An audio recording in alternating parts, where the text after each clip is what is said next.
vary. Let us spread our wings. The new map Imperial Sanctuary is back with a lighter shade of green.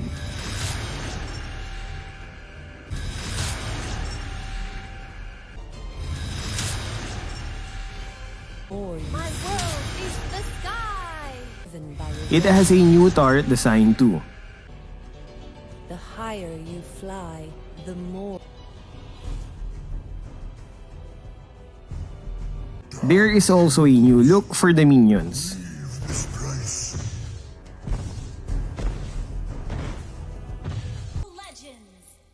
On a classic match, there is now a fixed red and blue team. Our turret is red while the enemy is blue. Same goes for the minions.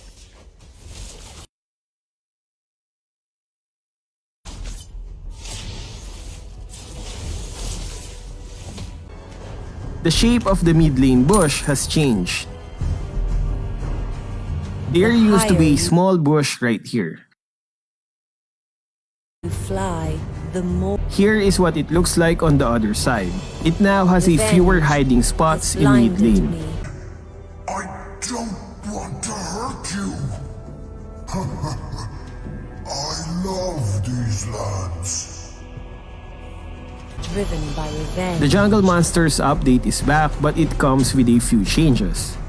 This is the new look for the Turtle Observation. It's like a mini Beleric and Grak combined. Feel my pain.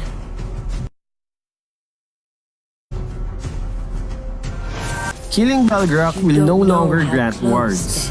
It just gives gold and experience just like a normal jungle monster. The little crab is still there, which spawns at 45 seconds. It gives a total of 41 gold and it can respawn several times before it turns into a bigger crab. The blue and red jungle buff now has a visual effect. This is the blue buff. The stats it gives will be the same for all roles. Vary. Let us spread our wings. This is what the red buff looks like.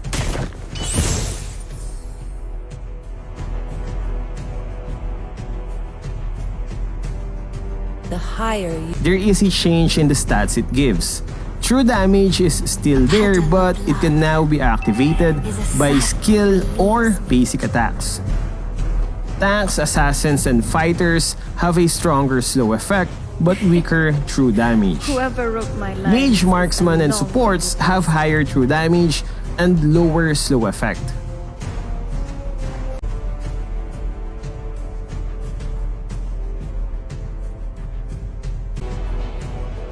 Here is what it looks like if you're a greedy bastard who likes to take both buffs.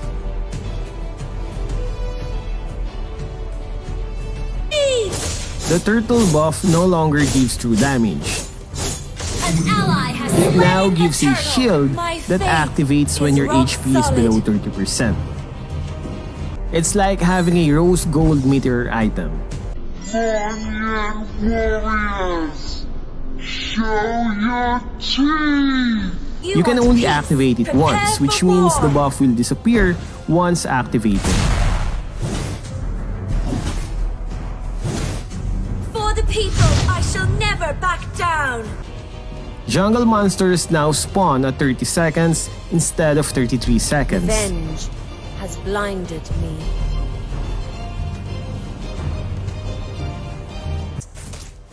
There is a change in the bonus experience you gain when using jungle items. All of the jungle items now give 5% less experience when killing a jungle monster. This is probably because there are more jungle monsters now. I'm in charge here. Another change is the increased extra damage from tier 3 jungle items. Never, ever. For faster farming, you might want to upgrade your jungle item to level 3 because it now deals more damage. The developers are really trying to make a full-time jungle role. So, do you like to have a pure jungler role in your lineup? An update on Carmilla's skills. Aside from getting Batman beside her, Carmilla's skills now deal more damage compared from before. Peace. Prepare Sylvana's for war. first skill now has a wider area of effect.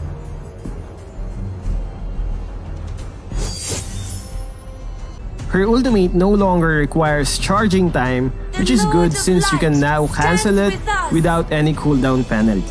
Enemies can no longer predict Show that your she's about to teeth! jump.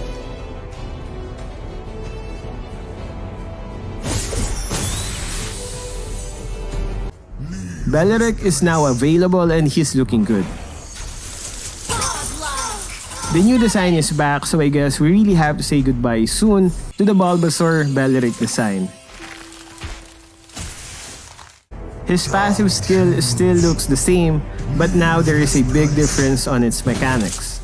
For every 100 damage he receives, there is a 25% chance to activate his passive. Here is a sample. As you can see, it's activated by chance.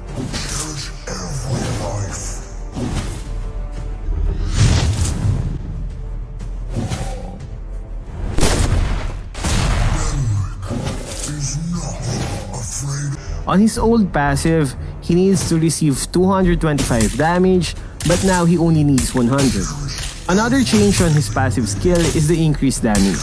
The old passive damage is 50 plus 2% of Beleric's max HP. Now the passive damage is 200 to 410 plus 8% of Beleric's max HP. That's quite a big leap, right? So that means that his new passive has a significantly higher damage, but it only occurs 25% of the time. Now let's check out his first skill. It still looks the same except for the taunt effect. Enemies that are hit will be taunted just like Gatot Kacha's second skill. Also, the cooldown is way shorter compared to the current one. The old one has 11 seconds cooldown, while this new one only has 6.5 seconds cooldown. I think Taunt is better than Immobilize because it stops enemies from casting skills. Your team destroyed a You have slain an enemy. Maniac! Now let's move on to his second skill. Activating the second skill increases his movement speed and enhances his next basic attack, just like the old skill. What's new with the skill is that he no longer loses HP when activating it. The target will be under the taunt effect.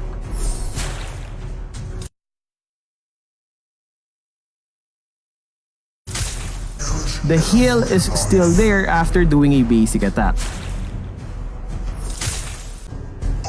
Let's see his ultimate skill.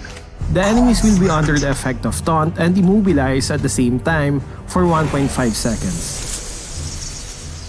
This gives more chance for his passive to activate. First blood. That is a deadly skill in team fights if you ask me. Imagine a whole team getting caught inside his ultimate. 1.5 seconds is enough for your allies to turn the tide of the battle. I'd say this is a better revamp compared to the first one because 3 of his skills can now taunt enemies.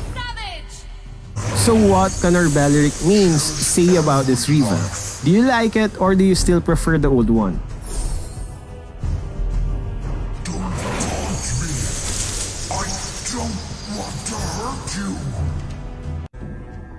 Next on the update is the new way to cancel skills. Just move your finger out of the circle and your skill will be cancelled.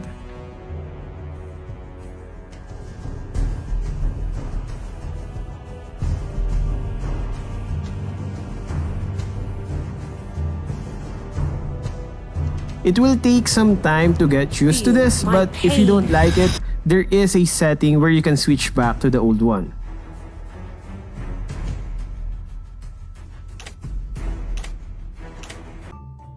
There are now new heroes in Chess TD, namely X-Borg, Diggy, Beleric, Chang'e, Zilong, Ling, Wanwan, Franco, and Aurora. It also has lots of interface and synergy changes. There is also a new leaderboard for Chess TD.